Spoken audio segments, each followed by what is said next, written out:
Tuhan bersamamu dan bersama rohmu. Inilah Injil suci menurut Matius. Dimuliakanlah Tuhan.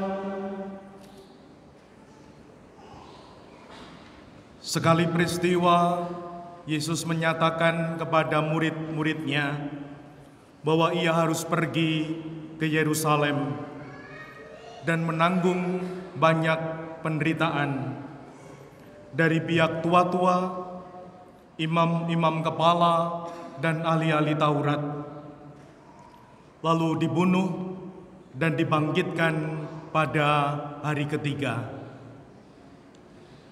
Tetapi Petrus menarik Yesus ke samping dan menegur dia, katanya, "Tuhan, sekiranya Allah menjauhkan hal itu sekali-kali tak akan menimpa engkau." Maka Yesus berpaling dan berkata kepada Petrus, "Enyahlah iblis. Engkau suatu batu sandungan bagiku, sebab engkau memikirkan bukan yang dipikirkan Allah, melainkan yang dipikirkan manusia."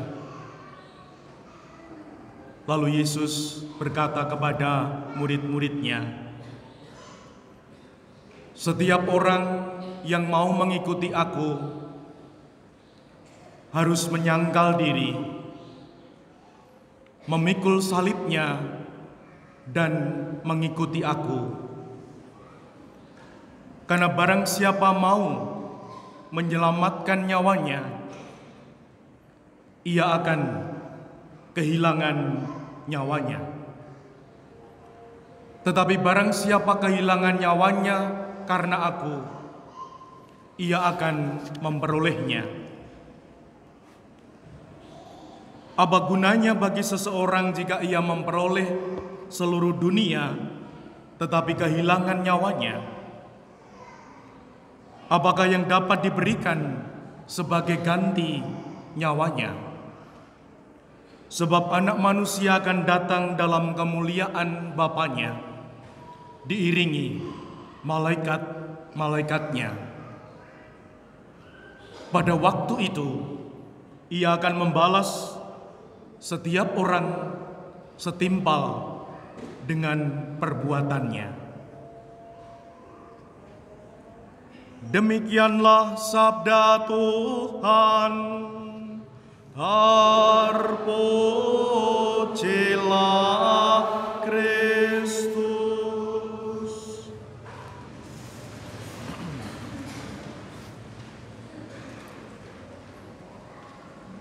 12 bulan dalam 1 tahun. 1 bulan menjadi waktu khusus sebagai gereja Katolik, dijadikan sebagai bulan kitab suci nasional.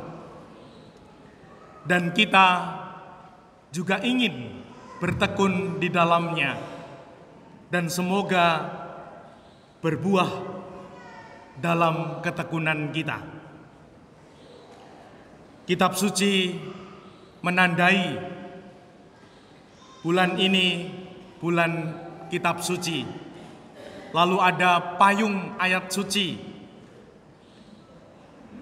memberi kesempatan umat untuk memilih ayat suci. Dan secara khusus sebagai gereja Maria Bunda Allah Pelamongan Indah, kita juga ingin hadir secara khusus. Kita akan menjalani dinamika, boleh kita mengatakan tradisional seperti ini, dan juga besok akan ada lomba lektor dari anak-anak dan lain sebagainya. kita juga berada di zaman yang sungguh kita menyadari berbeda dari puluhan tahun yang lalu, zaman atau era digital. Maka kita juga ingin sebagai gereja hadir. Ada 5 program digital Gereja Maria Bunda Allah. Yang pertama, Sesa, setetes embun sabda Allah dari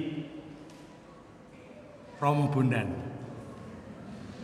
Lalu Busa, butiran sabda Allah. Ini dari paguyuban kelompok lektor.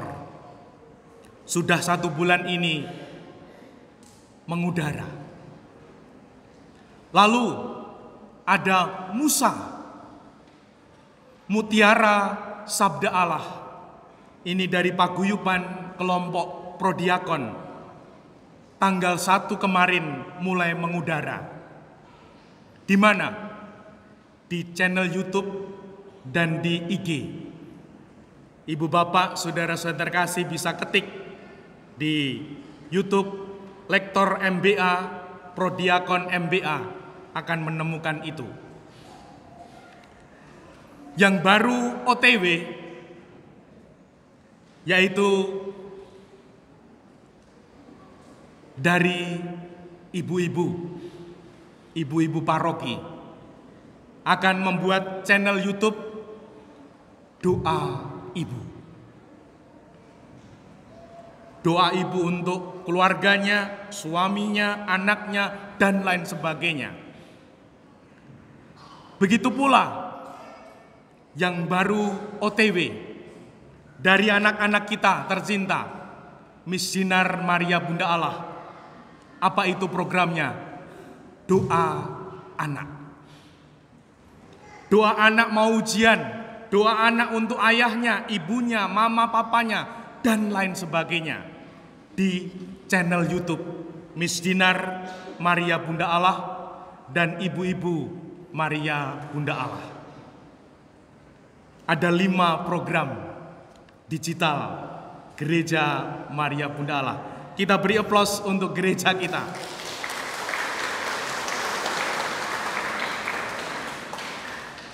Sederhana dan semoga bermakna, seperti belajar naik sepeda. Di awal, wah bagaimana ini? Mungkin jatuh, mungkin keliru. Jangan takut jatuh, jangan takut salah. Kalau nanti sudah terbiasa seperti naik sepeda, sepeda motor atau bahkan mobil, waktu pertama begitu tegang, kemeringat. Namun setelah terampil, bisa pakai tangan satu atau bahkan lepas tangan. Sambil makan kacang, sambil minum kopi, saat setir, ketika sudah terampil. Kiranya juga seperti itu program digital ini. Terima kasih untuk anak-anak, lektor, prodiakon, ibu-ibu yang hadir secara digital di zaman ini. Ibu bapak, saudari-saudara yang terkasih, melalui sabda Tuhan ini, terutama Injil suci, kita dibimbing Tuhan. Kita yang telah cukup lama, ada yang sudah beberapa tahun, ada yang sudah puluhan tahun menjadi Katolik, atau kita mengatakan murid Tuhan Yesus. Dan hari ini bacaan Injil suci membimbing kita untuk punya semangat kemuridan. Dan semoga setelah kita bertekun, kita boleh memiliki semangat kemuridan itu. Ternyata syarat menjadi murid Tuhan itu ada. Dan ternyata tidak terlalu banyak. Ada 3. Satu yang paling sulit. Mari kita cermati satu-satu. Yang pertama, memikul salib.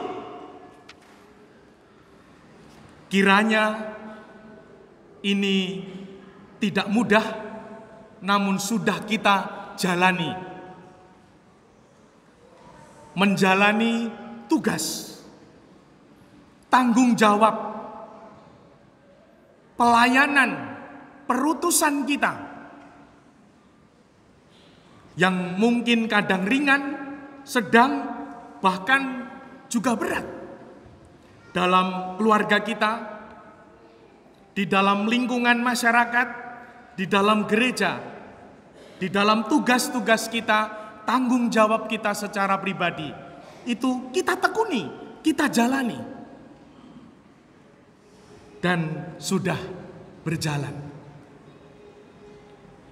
Yang kedua, mengikuti Yesus. Mengikuti Yesus, Yesus di depan, kita di belakang. Bagaimana toh Yesus?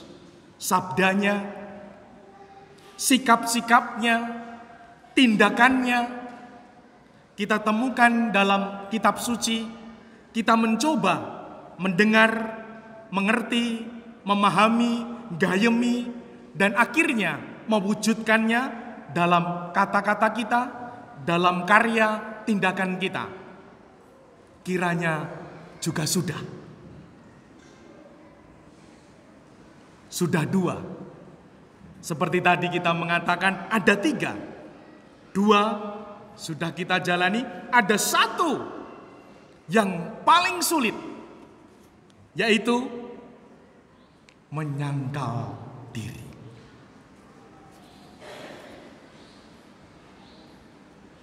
Ini tidak mudah. Tidak setiap orang bisa. Menyangkal diri itu apa?